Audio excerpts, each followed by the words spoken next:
दोस्तों असां मुखातिब आहियूं दादा गोविंदराम बत्रा सां 20 अक्टूबर 1920 ते जैकबाबाद सिंध में दादा जो जन्म थियो आहे ऐं दादा हींअर पंहिंजी जन्म शताब्दी की तरफ़ वधी रहिया आहिनि। असां उन्हनि खे शुभकामनाऊं बि था ॾियूं, दीर्घायु थियनि, शतायु थियनि ऐं स्वस्थ रहनि ऐं इन तरह समाज की सेवा कंदा रहनि। हिकिड़ो दादा जो ख़ासि शौक़ रीडिंग भी आहे।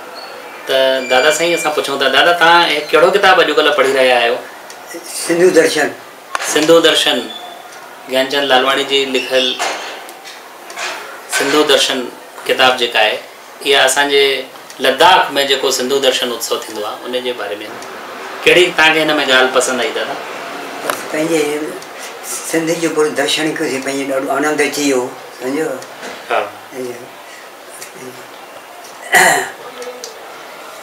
अहिड़ो असांखे आनंद आयो सच जैसा ईश्वरी भक्ति आहे अहिड़ो असां आनंद अची वियो, ॾाढो आनंद सिंधु दर्शन में पूरो पूरो जेको सिंध जो नज़ारो तो साम्हूं मिली वियो। ॾाढो ख़ुशि थियासीं, असांखे नई जान मिली वई, अहिड़े क़िस्म जो आनंद अची वियो। कहिड़े साल में तव्हां विया हुआ लद्दाख? असां पंहिंजे मित्रनि सां वियासीं, पंहिंजा हिकु ख़ासि करे ग्रुप हुयो जो तयारु थी वियो, जो उन्हनि मूंखे बि तयारु कयो।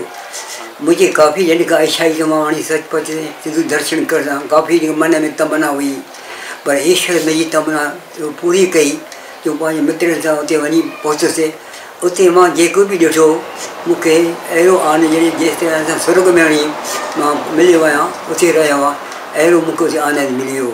इहा वरी भॻवान जी वॾी कृपा आई जंहिं मुंहिंजे मथां आशीर्वाद करे इहो अवसर ॾिनो। तव्हां चयो भई उते वञी करे हिकु नई जान अची वई, ईअं लॻो ॼण पंहिंजी सिंध जी धरतीअ ते अची वियासीं जिते तव्हांजो जनमु थियो। त दादा तव्हां सखर में हेमू कालाणी जे बलिदान सां बि वाक़िफ़ आहियो, उन्हनि ॾींहंनि में तव्हां उन जा गवाह आहियो ऐं दादा उत्तम चंद इसराणी जहिड़ा समाजसेवी भी तव्हांजे संपर्क में रहिया, तव्हांजा समकालीन रहिया। त उन वक़्त जी हालतुनि में ऐं अॼु जी हालतुनि में त घणो फ़र्क़ु आहे। त हाणे असांजो समाज कहिड़ी दिशा में वधी रहियो आहे? असांजे समाज में कहिड़ी ज़रूरत आहे, कहिड़े ॾस में कोई सुधार थियणु खपे, कहिड़ी कमी काई महसूसु कंदा आहियो? सुठायूं त असांजूं ॾाढियूं आहिनि, पैसो बि असां सुठो कमायो आहे, संपन्न बि आहियूं, कहिड़ी कमी तव्हांखे महसूसु थींदी आहे? भई ॿियो छा समाज जी ताक़त वधाइण लाइ कहिड़ो कमु थियणु खपे? दरअसल हक़ीक़त अॼुकल्ह युग में जंहिं तरह सां असांजो ही अवसर हली रहियो आहे, जंहिं अॼुकल्ह ज़माने वायुमंडल आहे उहो हिकु विलास जो युग थी वियो आहे। उहे जेके भावनाऊं असांमें हुअणु खपनि, पंहिंजे समाज लाइ हुअणु खपनि, दरअसल उहे हिन वक़्तु आहिनि, पर जंहिं नमूने सां उहा असां में उमंग हुअणु खपे उन ॾाढी कमी आहे। अॼुकल्ह असां इहे विलासता एॾो फासी आहियूं, ऐश विलास एॾो फासी आहियूं, न समाज लाइ कुझु सोचूं था, न देश लाइ कुझु सोचूं था, जो कुझु अपने लाइ सोचूं था। तंहिं करे असांखे कोशिशि करे असांखे समाज खे ख़ासि करे इन ॻाल्हि ते ख़ासि ध्यानु ॾियणु खपे त जो नई टही आहे उन्हनि में अहिड़ा संस्कार विझणु खपनि की उन में समाज में हिकिड़ो उमंग पैदा थिए, उन जी शेवा करणु उमंग पैदा थिए। तॾहिं असां सचे नमूने सां जेके बि संस्थाऊं ॾिसिजे थो त कमु कनि थियूं, लेकिन उन भावना सां उन सां नथियूं कनि पिया, इन करे सही कमु थिए कोन थो।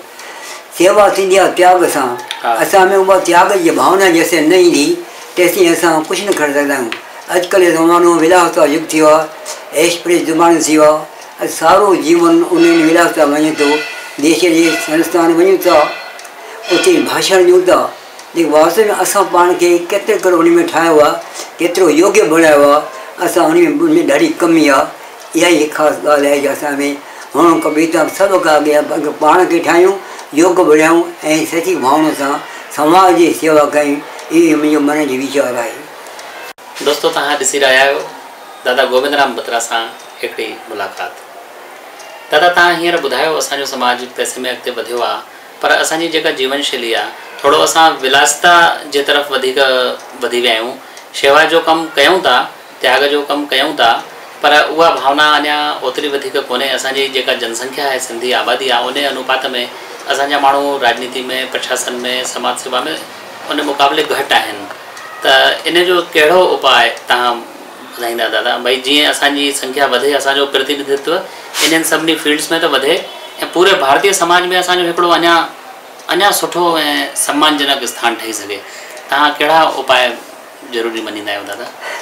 दरअसल सेवा जिसका सेवा नालो आहे सेवा जो सेवा में त्याग जी भावना खपे।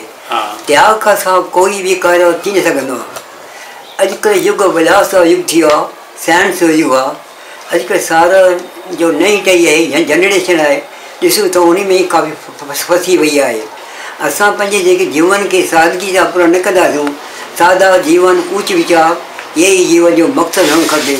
असां जेकॾहिं उन जीवन खे पाण खे न ठाहींदासीं त समाज या देश न करे सघंदा आहियूं। असां अॼुकल्ह विलास था जेको एतिरो करे फासी विया आहियूं जो भाषण ॾियूं था, संस्था हलायूं था, सभु कुझु कयूं लेकिन उनजो आम ते असरु वेहे कोन थो। छो? छाकाणि असां पहिरियों पाण खे ठाहियूं कोन था, भाषणबाज़ी कयूं था, सभु कुझु कयूं था लेकिन असां पाण खे केतिरो क़दुरु ठाहियो आहे, केतिरे करे समाज लाइ असां त्याग कयो आहे, उहो असां में सही माना में असांजी भावना न आहे। जेसिताईं असां पाण त्याग जी भावना जी पाण खे न ठाहींदासीं तेसिताईं ॿिए जे मथां असरु विहारे न सघंदासीं। ख़ाली भाषण ॾियण सां कुझु न थियणो आहे। पहिरीं असीं पाण खे समाज में प्यारो कयूं, पाण खे ॾेखारियूं त असीं सचमुच सचा सेवादारी आहियूं, असांजो बराबरि असरु वेहे थो, तॾहिं त असांजे समाज जो कमु थी सघंदो। महिरबानी दादा, तव्हां जेके समाज जे वाधारे लाइ विकास लाइ जेके तव्हां सुझाव ॾिना ऐं तव्हां पंहिंजा वीचार व्यक्त कया उन लाइ तव्हांजा असां आभारी आहियूं। महिरबानी।